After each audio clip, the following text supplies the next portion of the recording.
Les cœurs sont morts à cause de 10 choses. Bismillahir-Rahmanir-Rahim. Alhamdulillahi Rabbil Alamin. Wassalatu wassalamu ala Sayyidina Muhammadin al-Amin. Wa ala alihi wa sahbihi at-tayyibin at-tahirin. Je commence par le nom de Allah. Je loue Allah. Que Allah accorde davantage d'honneur et d'élévation en degrés à son prophète. Il y avait un homme parmi les vertueux qui s'appelait Ibrahim ibn Adham, que Allah lui fasse miséricorde. Il vivait à Bassora.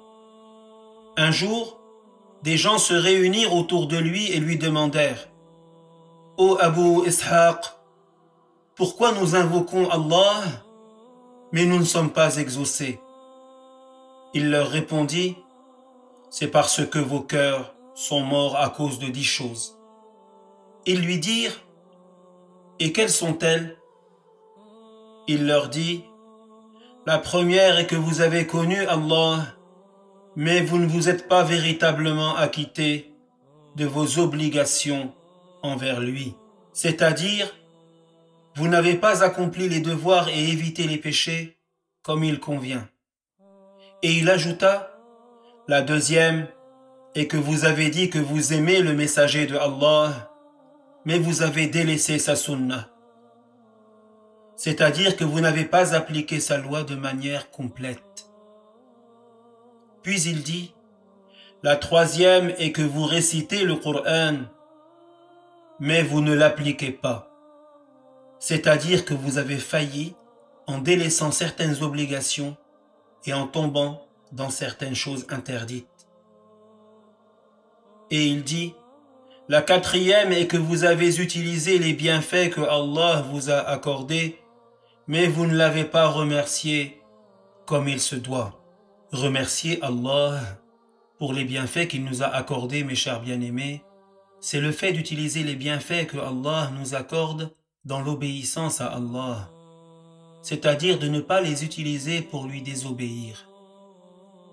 Quant à la cinquième chose, vous avez déclaré que le shaitan est votre ennemi, mais vous avez suivi ses suggestions, c'est-à-dire que vous avez suivi ses mauvaises suggestions. Il vous a suggéré le mal et vous êtes tombé dans l'interdit. Pour ce qui est de la sixième chose, vous avez dit que le paradis est une vérité, mais vous n'avez pas œuvré pour le gagner. C'est-à-dire que vous n'avez pas œuvré comme il se doit. Vous avez œuvré pour le bas monde et vous ne vous en êtes pas détaché. » Puis il leur dit: « Que Dieu lui fasse miséricorde. La septième chose est que vous avez dit que le feu de l'enfer est une vérité, mais vous n'avez pas fait ce qui vous en éloigne. En effet, parmi les qualités du croyant accompli, il y a le fait de s'éloigner des péchés. » Ensuite il leur dit: « La huitième est que vous avez dit que la mort est une vérité, mais vous ne vous y êtes pas préparés. La plupart des gens sont comme endormis.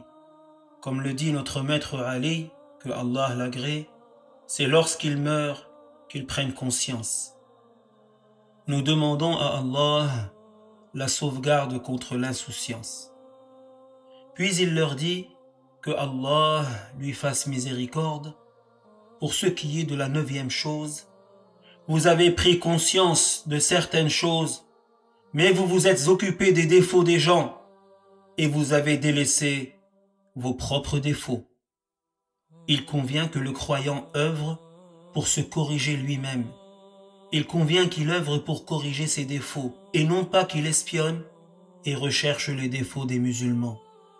Quant à la dixième chose, il leur dit: « Vous avez enterré vos morts, mais vous n'avez pas tiré de leçons. » Le prophète, alayhi salatu wassalam, dit: « Kafa bil mawti wa'idha, kafa bil mawti wa'idha, kafa bil mawti wa'idha. » Ce qui signifie: la mort suffit comme exhortation.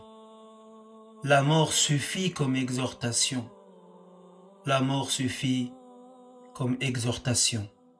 Et notre cheikh Al-Harari, que Allah lui fasse miséricorde, a dit: celui qui n'est pas exhorté par la mort, par quoi va-t-il être exhorté? Nous demandons à Allah de préserver nos cœurs de l'insouciance et nous terminons nos propos par le remerciement à Allah, le Seigneur des mondes, en disant: Alhamdulillahi Rabbil Alamin.